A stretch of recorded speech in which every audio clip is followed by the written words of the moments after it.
Welcome to Fullystoned, the home of two armchair critics who are spit it out, a professional dribblers, as I've just done there myself, and self-appointed experts on absolutely nothing. So every week we pick the bones out of miscellaneous topics, tackle some stories that are potentially big in rugby league, and somehow turn a 5-minute discussion into a 40-minute dribble. Yeah, No topic safe, opinions are off limits, and there's definitely no fact checking here, is there, Stoney? definitely not, mate. No, I'm an American Democrat. No fact checking needed. So if it gets the people talking, we'll be talking about it. So join two shit blokes with more opinions than qualifications. So this is Fully Stoned, where we pick the bones out of everything and anything. The dribble is elite and common sense is considered optional, right, Stoney? So this week on Fully Stoned, our topics are going to be Laurie Daly. We're going to have a lash at him. We're going to talk about Israel Folau, Ben Stokes, and we're going to talk about Wimbledon. And we're going to do a sport of the week this week, which is a bit funny. I think you might find it a bit funny. So we might as well get into it, eh? Get into it. Let's get stuck in. All right. So first up, we've got Laurie Daly. Origin coming up this Wednesday night. The pressure's on him.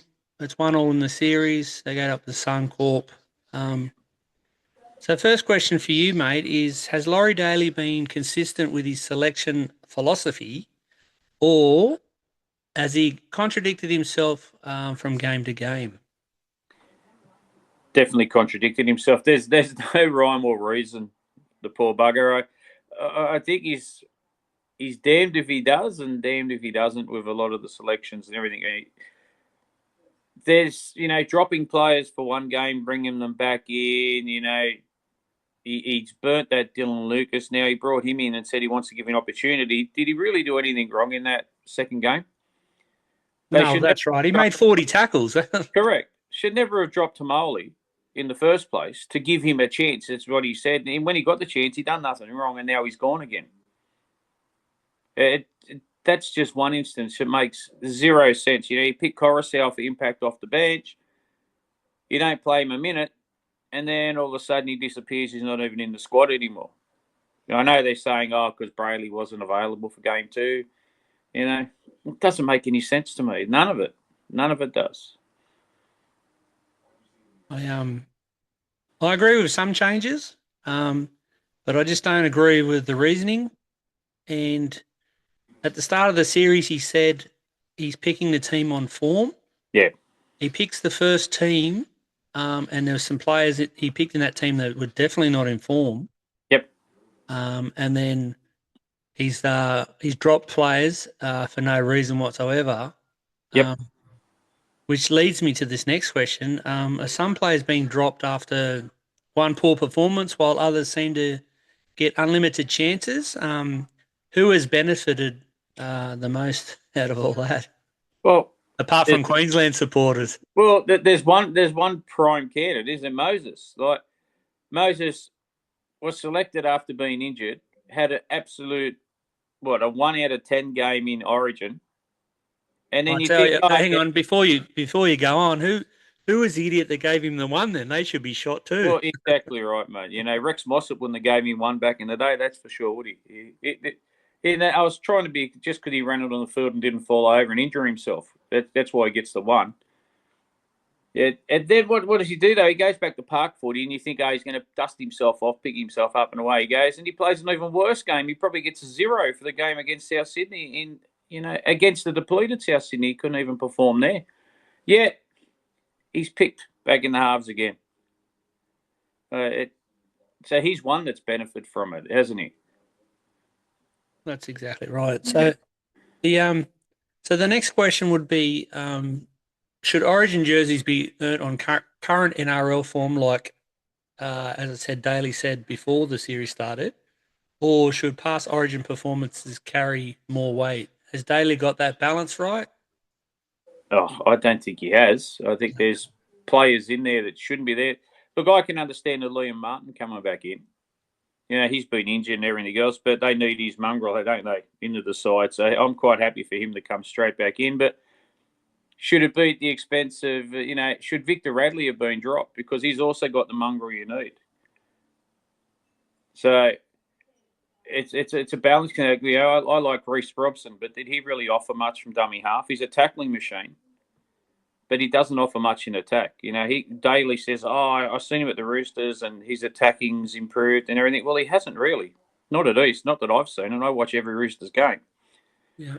I wouldn't say his attacking has improved and his running game's improved at the Roosters. He's a good, solid defender and a very good hooker. But it depends what you want. Do you want a running hooker or do you want a defensive hooker? Yeah, it's true. Well, when you got attacking weapons like Cleary and Moses, you got to give them the ball straight away. And then they've got to get the ball to the edge runners like Martin and Olakau'atu and Hudson Young so they can put pressure on the halves on the opposition, make them make plenty of tackles. Yeah, that's right. Because if they're not doing that, they're just playing one out footy. Yeah, they're not gonna win the yardage battle. And well, you're fodder, aren't you, for the big Queensland forwards to just rush up and smash you and give you no room, and which is what they've been doing. The outside backs for New South Wales see hardly any ball really, apart from a kick. I was critical of Katoni Staggs. Every time the ball got out to Staggs, he can't pass. And Hudson Young, again, I keep bringing it up with Hudson Young. He can play. He's a try, but he gets in the way. You don't want Hudson Young getting the ball twice inside the Queensland 20 every set of attacking six set. And he does. Every time we're attacking inside the 20, he has 2 hit-ups inside there. Why? Cut him out. The ball never gets to the outside backs. Yeah. You can't just use your wingers as weapons for high kicks. And that's all they're doing. It's just dumb. Hopefully Bradman Best will add a bit of punch out there as well. So he likes to get involved in the game, unlike some of the other blokes. So yeah, they've just got to get the ball out there and feed them. Give them early a ball. So did Laurie panic after losses by making too many changes, or were selection calls justified given all the circumstances? Look, really, the changes had to be made because what he had wasn't working. But these changes, a lot of these changes, people should have happened before game one. They got away with game one, so it was like putting lipstick on a pig. They played awful. They got away with it, so all of those bad selections were sort of brushed over, and people just sort of, saying, "Oh, maybe he got it right, maybe he got it right," and then they were shown out in game two that he didn't get the selections right. They got very, very lucky in game one. So now he has to revert back. A lot of these blokes didn't get picked and did get picked. Yeah, it was, Cameron Murray, like everyone still says, why isn't he starting? Isaiah Yeo, he shouldn't be starting in front of Cameron Murray. Isaiah Yeo should play front row or just come off the bench.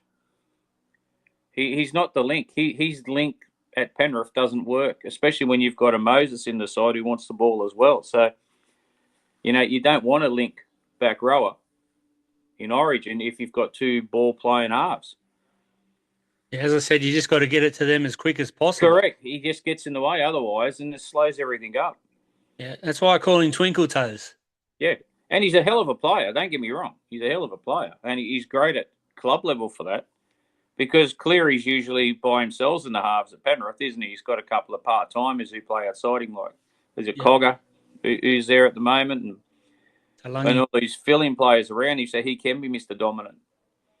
But when you got a Moses who wants the ball as well, it sort of negates someone like Isaiah Yeo. Yeah, I just can't get over, I harp on it all the time, how he wanted to pick a team in form. And I understand he's picked Liam Martin for the aggression, but I don't buy the selection because he's been up there and done it before. But he hasn't been in form. He's been out for a while. He's not in form. Yeah. Moses missed basically 30 days of rugby league, so he was never in form coming into it. Mitch Barnett had missed a fair bit of time, but because he likes these blokes, and because they had a one good win with him, he seems to stick with them. And then, I don't have an issue with Brian Toto getting dropped. To be fair, he's been below par, right? I Yeah, don't buy the fact that because he's too short, you know what I mean, and they need someone tall. that was a cop out. Yeah, exactly right. Um, but he still makes meters coming out of our end, and that's what we need because Queensland are going to be coming hard for us. And yeah, I think it blows my mind the way he and the problem is he's too nice too, Laurie. Yeah, He goes, "Oh, how can you drop right? Listen to this one." So he's dropped Toto basically because he needs an aerial threat, but yep, he says in the next breath, "Oh, Brian will play Origin again." yeah. But if he's not an aerial threat, well, how's he playing Origin again? You know what I mean? Like, Exactly right. it just What's doesn't he make going to sense. select him based on who Queensland select on the wing? Exactly. That's what it's like. Look, he said the form. If he was selecting on form, Jackson Ford would have been the first bloody forward picked. Yeah. He was probably the form forward in the whole game. The Warriors bloke before he got injured, and he was available for game 1 and game 2. I think he would have been the first pick. He was leading the Dally M's by all reports. So why wasn't he first picked? If he's the former player of the comp, Terrell May, he's always been in form. But he's just Daly obviously doesn't like him for some reason. He's not a bloke that goes out of form. He's one of those blokes that plays at a nice 8 or 9 out of 10 every week. And what was it? He wasn't getting selected for his defence, wasn't it? Initially, lazy in defence. I don't see that anymore. So he could have been His another one. tackle efficiency is about 96% at the There moment. you go. So he's So, another one who can who's been very unlucky probably the last 2 years, but he could be picked on form. Yeah, the Tigers' form hasn't been great, but it doesn't mean he's not playing well.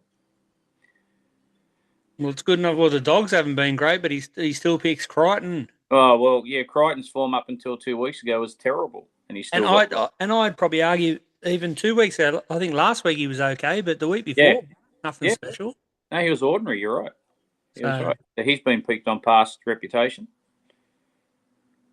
yeah. And the other thing too, he got asked a question during the week about, do you hate Queensland? And because he's too nice, he goes, oh, I don't hate him. I just respect him. I'm thinking, Yeah. why wouldn't you just fire up and say, no, we hate him, we want to flog him? Well, remember Because when Madge Maguire he threw the baby out with the bathwater, didn't he? He stirred the shit up yeah. and ended up getting New South Wales a series victory. So Yeah. we need to bring Origin alive by, Gallen did it, Maguire did it. Yep. No one does it anymore. But like Queensland don't do it, but they just say stuff like, oh, we're playing for our state. We've got, passion and all that sort of stuff. And that gets under our Yep. skin like silently, right? Yep. So they know how to do it, but we don't. We're just trying to be nice, not upset anyone. Well, have a go at Slater. A smug piece of shit. Every time you hear him talk in the media, doesn't he? It's always those little niggly things. Yeah, we do this. We're law to this. We do. And New South Wales do exactly the same thing, but say nothing. They just, I don't know, we're too politically correct. We don't upset people. The Queensland media would jump on Billy Slater if he said he respected New South Wales, but the New South Wales media probably go the opposite way. Yeah.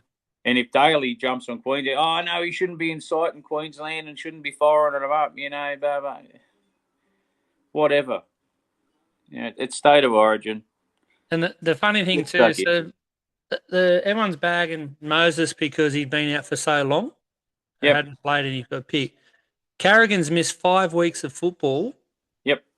And Slater says, oh, if anyone that knows Paddy, he's a true professional and he'll train 100%. And he wouldn't play if he wasn't right. Like, Yeah. aren't they all true professionals? Yeah, well, that you would think on $1 million a year they'd want to be, wouldn't they? But that's just another thing that gets under our skin. And It is. Well, look, the difference between Moses and Carrigan is Moses makes himself unavailable for Parramatta when he's available to play Origin, and Carrigan would bust a nut to play for Brisbane as well as Queensland. He wouldn't sit himself out from the Broncos to play Origin. Be right for Origin. yeah. All right. Anyway, we'll move on from Laurie. Yeah, poor Laurie. He's a punching bag at the moment. He's Poor got bugger. one. He's got one game to go. They'll get up. I'm telling you, mate. Prediction: New South Wales will get up, and all will be forgiven and forgotten. And There'll still be someone that wants him out. oh, for sure. Well, everyone wants him. I'll probably still want him out as well. We might have another chat about him next week. But I just reckon New South Wales will get up. There'll be a big ambush, and I think New South Wales is going to win by 13 plus. But that's just me. We'll watch this space, eh? Correct.